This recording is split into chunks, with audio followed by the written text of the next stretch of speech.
Tonight's guest on the OP show is Laura Cantor from New York and Company. Coming at you live from Salt Lake City, Utah, it's Tanner Chatterley with the OP show. Park City's a dream. I love it. You're moving here. Big fan. It's basically like Pennsylvania. Super similar. I'd say it has a couple more mountains, a little bit more snow, a little drier, a little higher. A lot drier. But it's excellent. It's great. I would love to come back. Yeah, we need to have you come back. Yeah. Are you skiing while you're here? I could be skiing right now, but instead I'm hanging out with you. Wow, thank you so much. Yeah. Then we definitely need to have you come back. Yeah, I could be snowmobiling, snowshoeing, or snowboarding or skiing, actually. Oh my gosh. But you passed up on a lot of good opportunities to be here. Yeah, so thank I did. You. No, it's fine. It's way less exercise being here. Yeah, isn't that great? It's a lot warmer in here. For Not sure. much warmer. Yeah, and I don't have any ski gear. Like, you don't go skiing a lot, so. No. Yeah, what's the skiing situation like on the East Coast? So you grew up in Pittsburgh, Virginia. No, Pittsburgh. Just Pittsburgh. Close okay. to Virginia. Go Steelers. Yeah, go Steelers, 100%.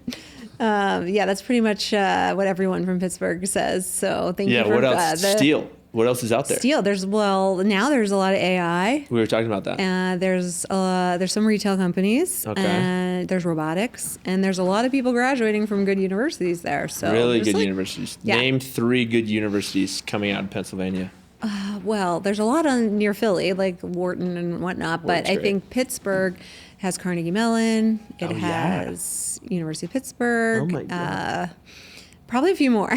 Pitt? That's a great school, yeah, right? That's a good school. Yeah, they got decent football team. Decent, yes, basketball team. Not as good as the Steelers, but that's our official basketball team in Pittsburgh. Is the Steelers? This is really good, by the way. Isn't it so good? It's worth coming back for. Is it your first time having swig? Mm-hmm. So good.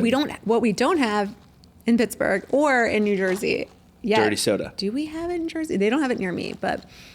Okay, so talk to me about, when did you move to New Jersey? I moved from Pittsburgh.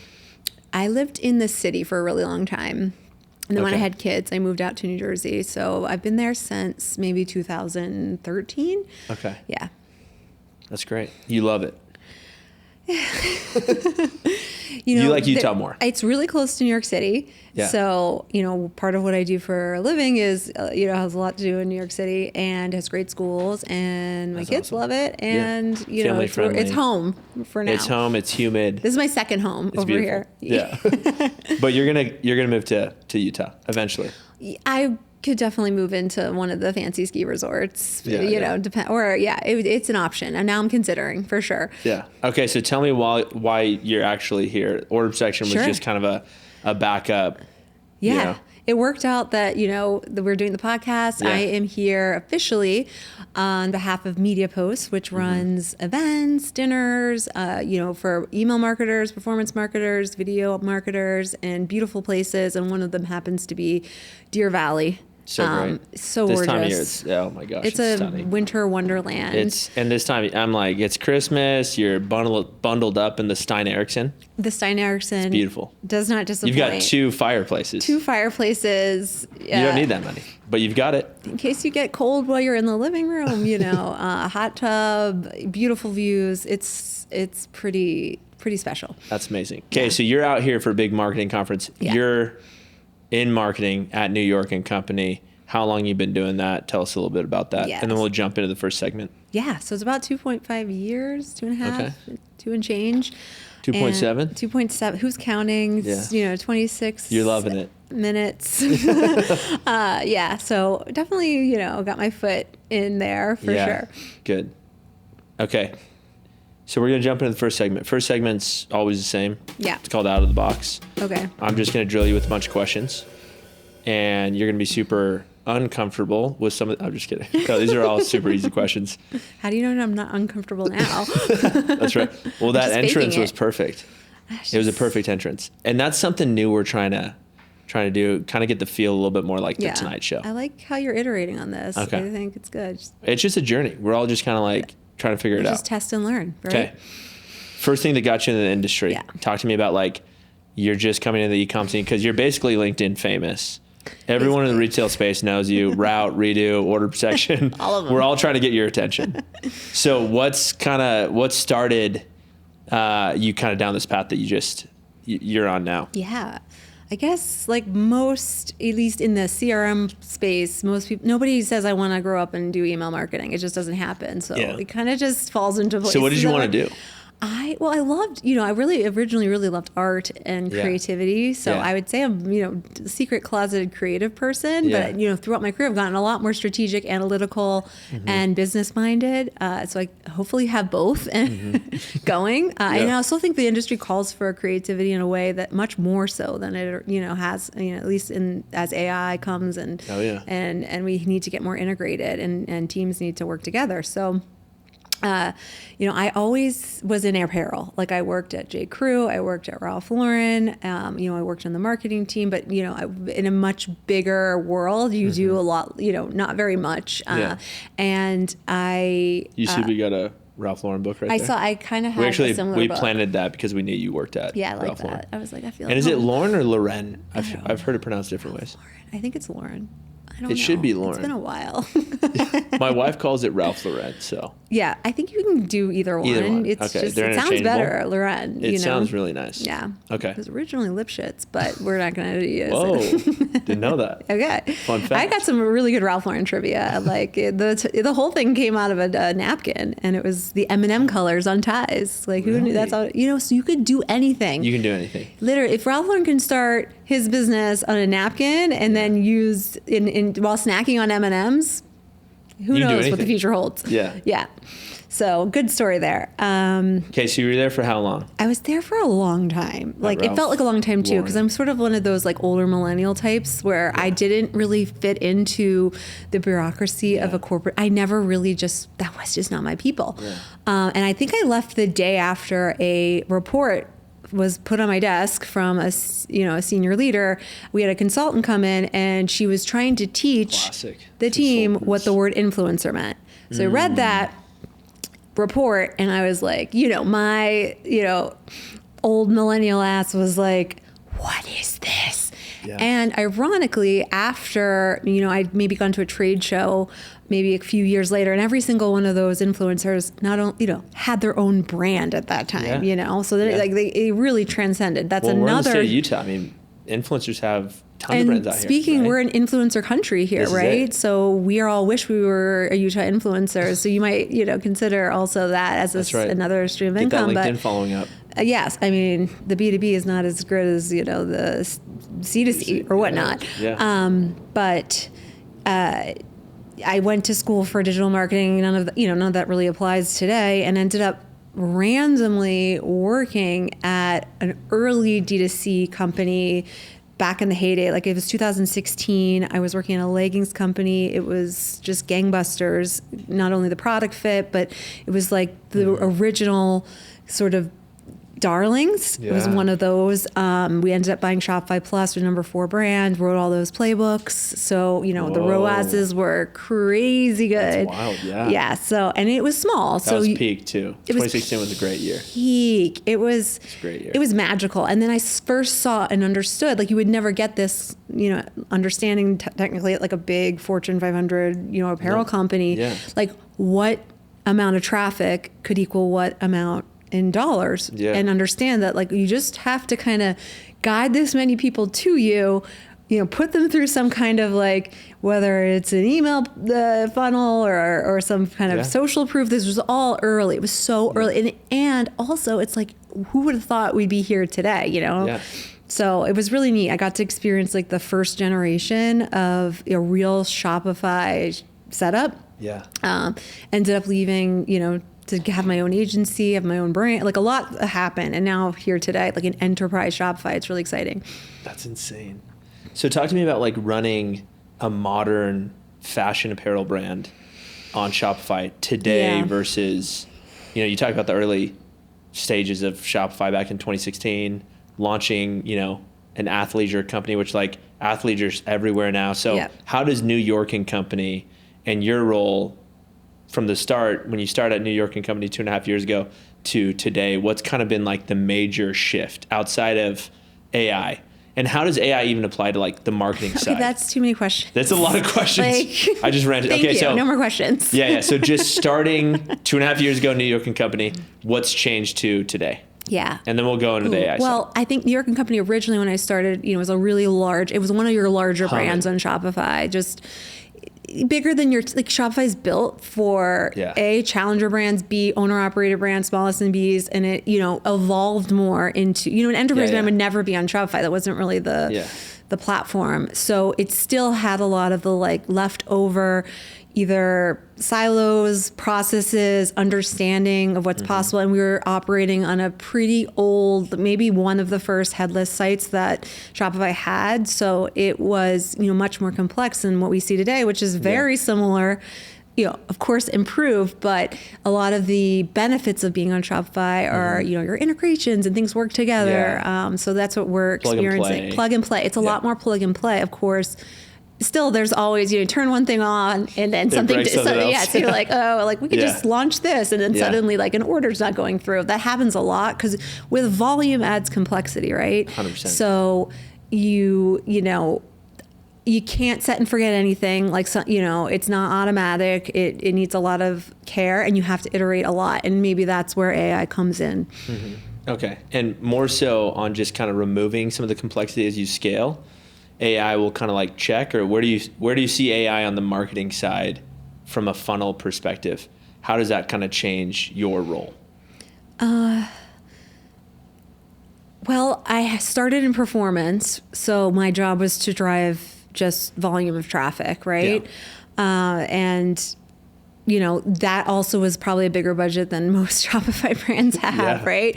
So that was it wasn't easy, but we certainly accomplished that. I think the complexities come with what it is to keep that customer, retain that customer, and then get them to come back. That's a whole other ball game. I mean, I think it works one way when you have an omni-channel setup. This is pure D2C, so you're really, It's so tough. Yeah, it's tough. I mean, it's going to be tough for any brand of any size. And also, in this vertical, it's competitive. It's high margin, but it's also, there's a lot of different options for consumers. And then the economy, there's so much to consider. There's a lot there. There's a lot there. Yeah. Okay, so if retail kind of fashion wasn't the industry that you were in, what would you pursue and why? I recently have been thinking a lot about gaming and where that's going to lead us because so many people there's going to be fewer jobs, and then just having kids, I see them really communicating and understanding the world through games, entertainment, whether it's escaping. I work, with mobile apps, mobile gaming too, and it's really powerful in our demographic that we serve. And I think it's really exciting. And then also like the gambling industry is taking off too, like wild, like, with the ability to bet on anything now. I think that's real. Like there's a lot of money going on. Things are, there's probably a lot going there. It's interesting to say the least. So you jump into the gambling side. You have a gambling addiction? I do not have a gambling addiction. That's one, sort of dark side of this is, there are people. It's crazy. It's crazy. It's so sad. It might be a little old for my generation, but you can see how sort of addicting that could be. Oh, 100%. And same with online, like mobile games, stuff like that. My concern with the gaming industry and how evolved, it's gotten so in depth that like kids can literally play endless number of hours into like Minecraft specifically, or like other video games like that where it's like you can create your own world. And like you've got these characters performing certain things in these worlds.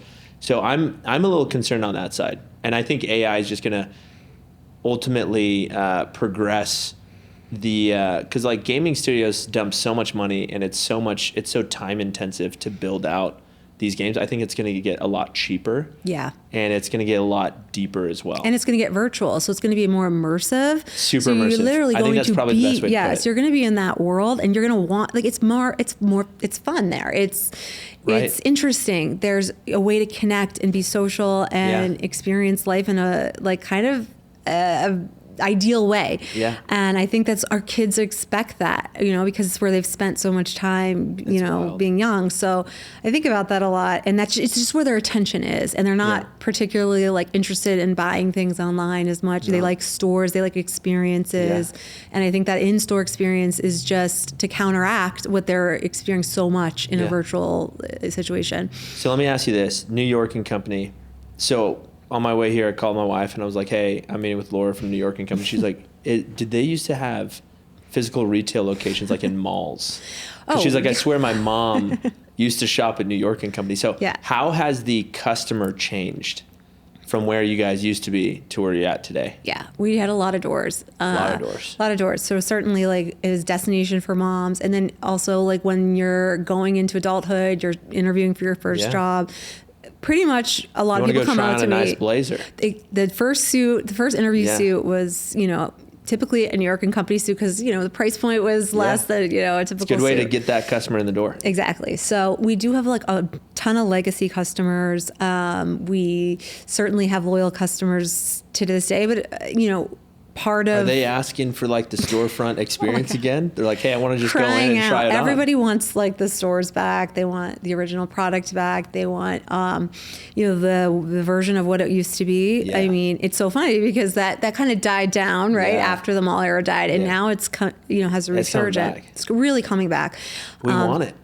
I love COVID just going to ruined the mall. everything. What did? COVID did. I mean, it certainly bumped up e-com for a little, like a hot minute there. That was nice. It was piping hot. That was nice. But now the reality has settled in. And of course, like there is so much going on at the mall above and beyond just retail. There's so much, experience-based stores and things to do. It's just a place to be. And it's like, some place to have community where, it doesn't exist. Yeah. So it would be amazing. There would be an opportunity, hopefully one day, to have stores again. Let's go. Let's We're pulling go. for you. We're pulling First for one, New York and Company. Salt Lake. It was doors and stores before. What's the best way to buy your product? Well, we were obviously really heavy into paid media, so they're seeing our name. It has a lot of brand recall, and it's founded in 1918 as the first workwear brand for a woman. So it has roots, and it's the website's been around since 2005. Long time. Like, it's a long website, So it had, and it also, had like a credit card associated and certain things built into it to keep people coming back. Today, we're using all the things that, Shopify makes it easy to use. Like loyalty, like reviews, like agentic chat, like search, merge, all the kinds of things that personalize things. So, we're hopefully making a good experience for her in shopping, and post-purchase, certainly helping complete the experience and encourage her to come back. That's great. Talk to me about the next chapter for New York and Company and for Laura. Yeah, we've had a small rebrand. I think there's a lot of opportunities there to show up as new, to introduce the newer generation. Yeah, we are certainly looking at ways of incentivizing customers with surprising things, more giveaways. Not so much just feeding them, promotions. Of course, those are good. More payment options, making any experience for her better. Looking more into social.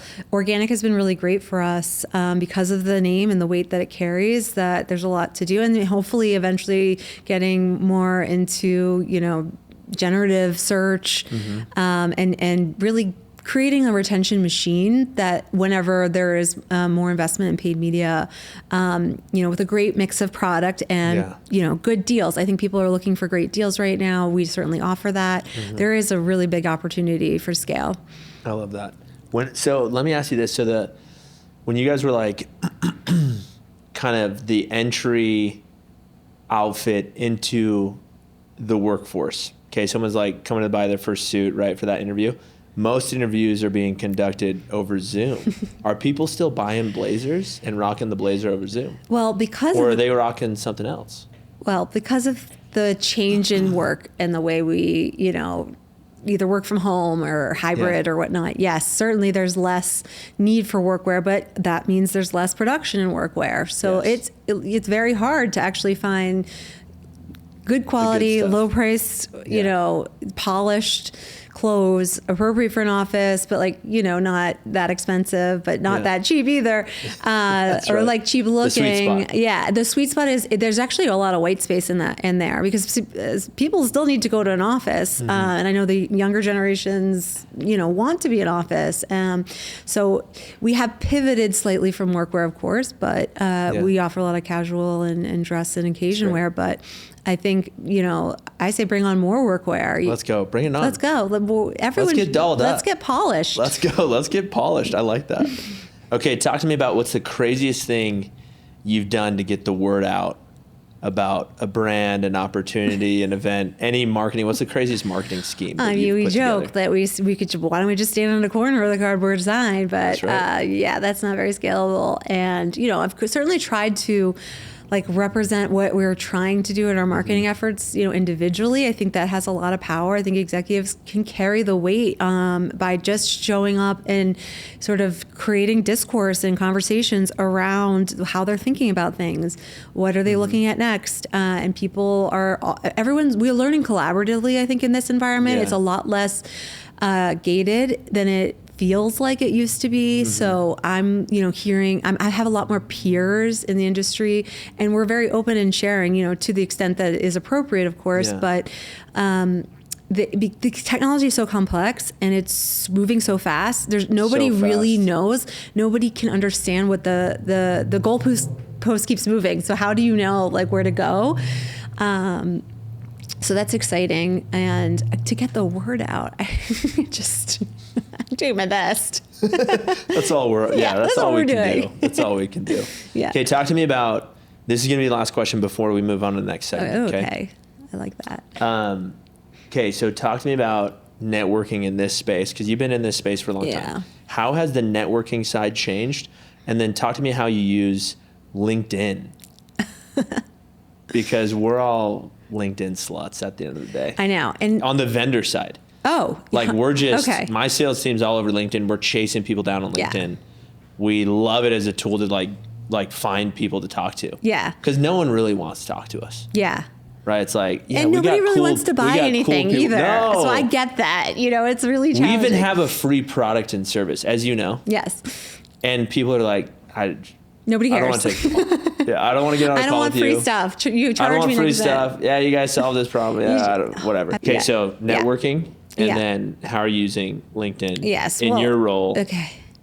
Yes. I won't ask any more questions after that. No, because I lost the answer already. But I'll start. I'm distracted. I do feel like I consume much more on TikTok. I might actually be addicted to TikTok. That's if you have any suggestions on how to stop that, maybe I need more swig or something. Yeah, swig. It's tough because I find it fascinating. I just love understanding I feel like a lot of demand is created there, or at least seeded there. I don't have as much experience about the conversion or whatnot, but for LinkedIn, I feel like if you go on TikTok and you look at anyone talking about LinkedIn, it's just cringe city. It's everyone is just you're just being trolled. But the reality is when you're in the industry and you're seeing the benefits of LinkedIn, it can be very powerful. So where's the balance of being cringe? There's no balance. There's no balance. You have to just be cringe. One thing I learned, having I've had some run-ins with TV, let's just put it, is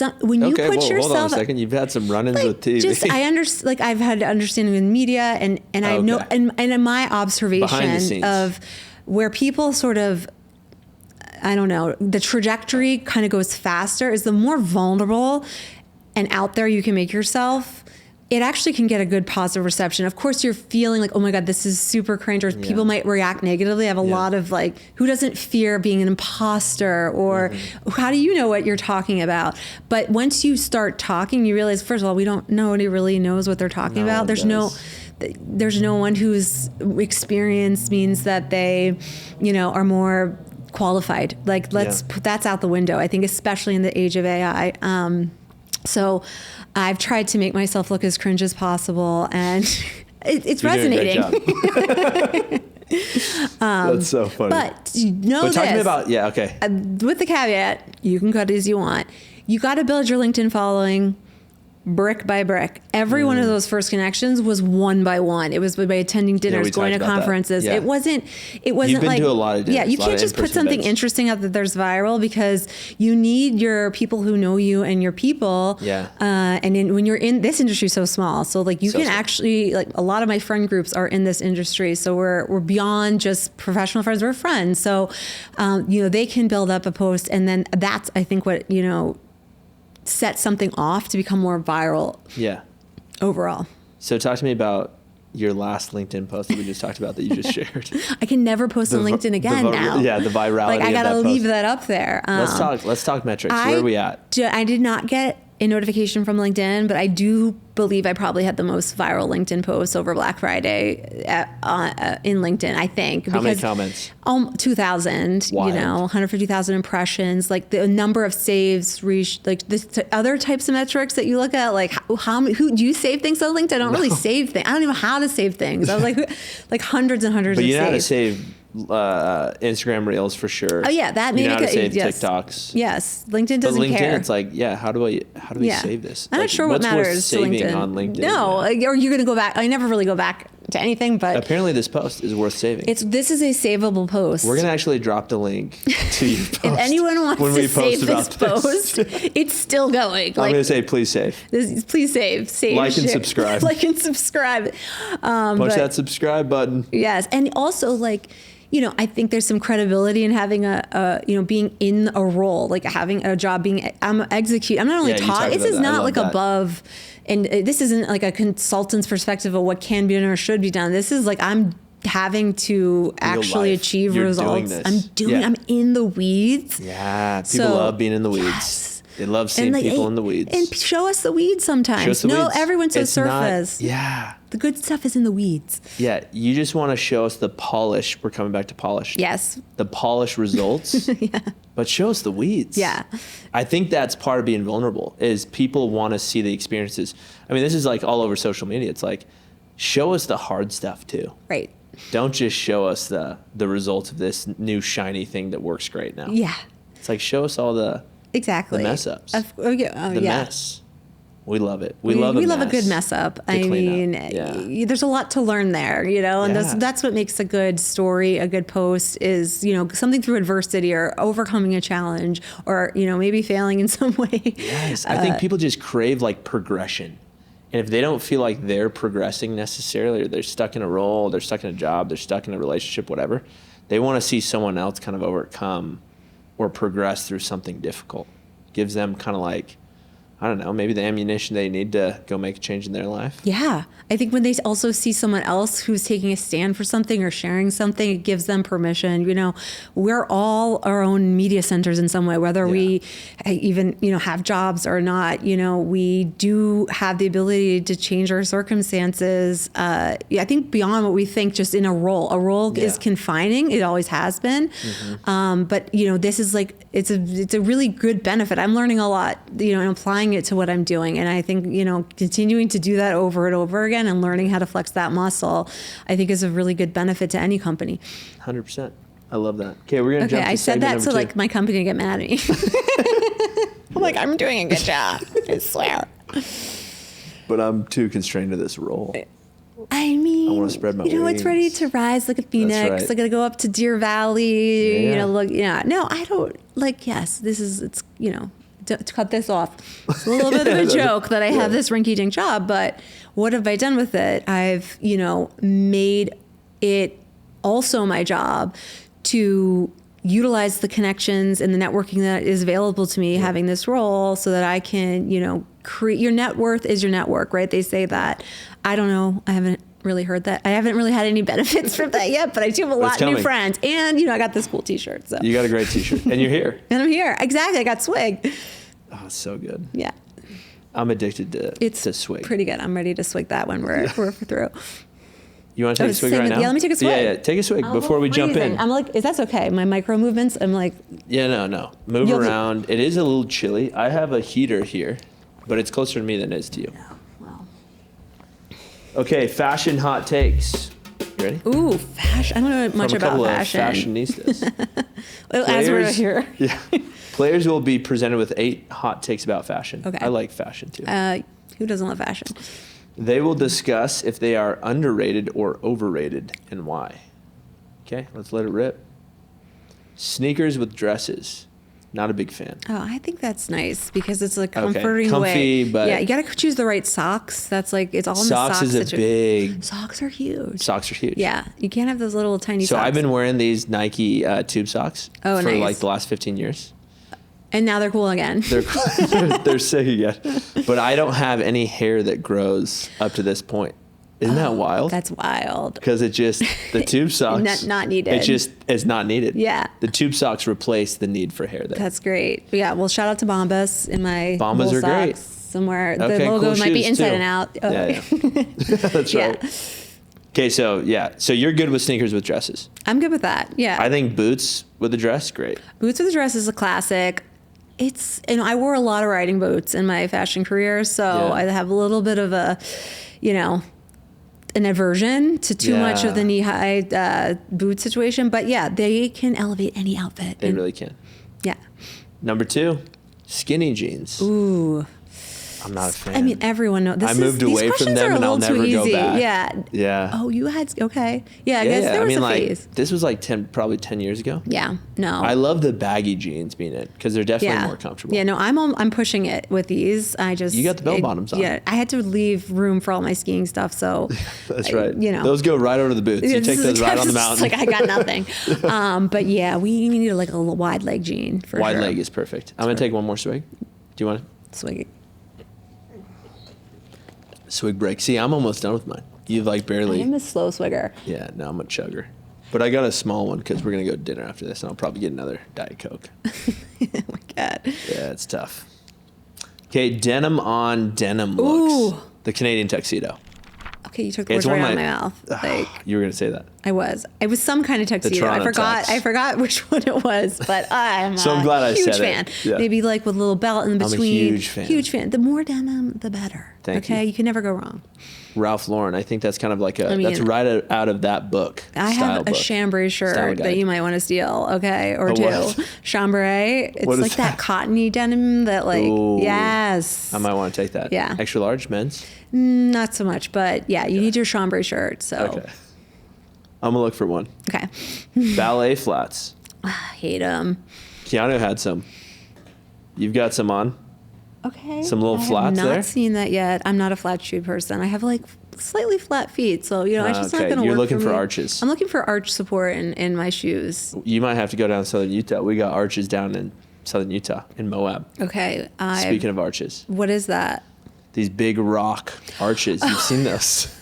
I'm thinking you have the best arch support. Like, where have I been? We transition. Hey, Okay. shout out to our customer Ortho Feet. Shout They've got out. orthopedic insoles. I might have High ordered them arches, from flat, OrthoFeet. I mean, whatever you need. Yeah. I think I actually used them because I passed it on to send my you a pair. offspring that also have flat feet. So yeah. I have flat feet as well. Yeah, it's a thing. So I'm not. I think they're coming back in.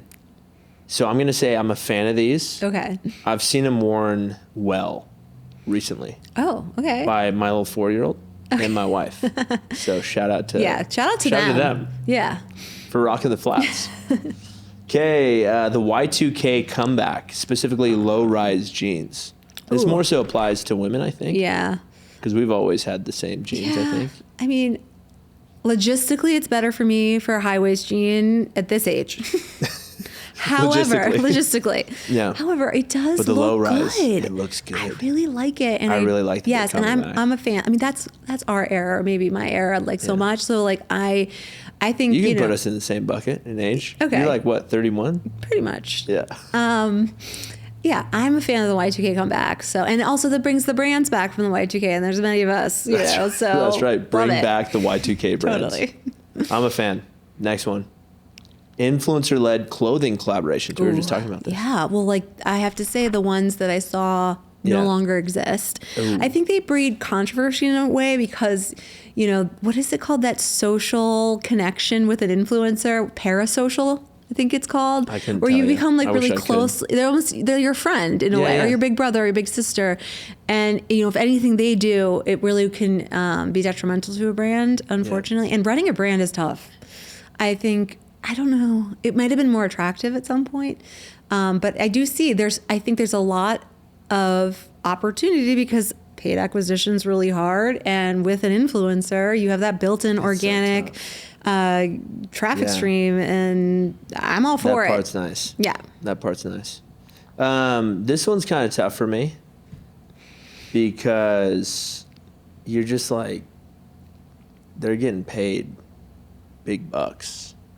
And you're like, do I buy it because you're pushing it on me and I trust you? Yeah, I'm going to buy it. You're going to buy it. So it's like, I don't know. I'm kind of like, I'm kind of in between on this one. Shout out to our head of finance. His wife is an influencer. Yes, I've heard. I follow her. Beck Very Marsden. exciting. Yes. Shout out, Beck. Shout out. Like, keep going. She does a lot of crafts. We're just riding your... So I'm getting influenced to like buy craft stuff. Crafts, but that's Which I'm another okay good with one. that. That's like great. gaming, but that's, even better. Yeah.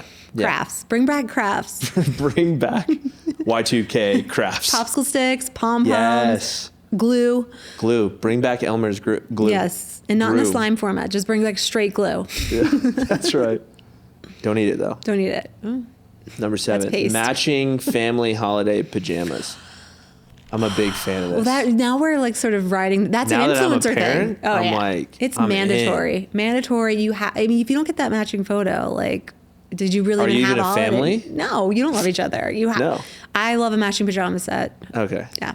Are you gonna get your kids some this year? Oh, absolutely. Yeah. A nice little photo by the tree with the flash on.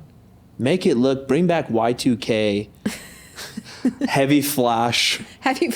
Digital photo. Yes, That terrible. you bring to low production. Kinko's or to Costco to have printed. Yes. Yes. Bring it back. Also, JCPenney. Yeah. Well, JCPenney's making Those photos. Oh yeah. You know what I'm talking about? The studio photos. The studio photos. Yeah. Why didn't we should have just done that? We don't really need to chat. A lot could be said in the Should we just have another set that's just replicates JCPenney? Space there that you could change in and out. It would be pretty sick. We're going to get a picture after this too. Okay, awesome. We have a classic picture that we do.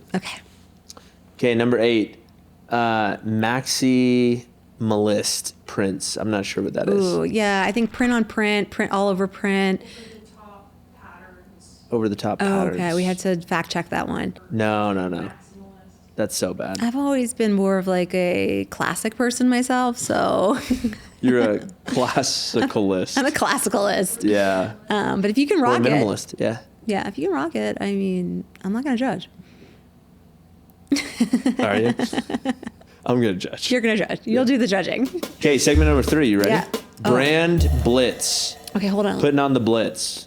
This is getting tense. Do you want to read those instructions for us aloud into the microphone? Oh, there's prompters.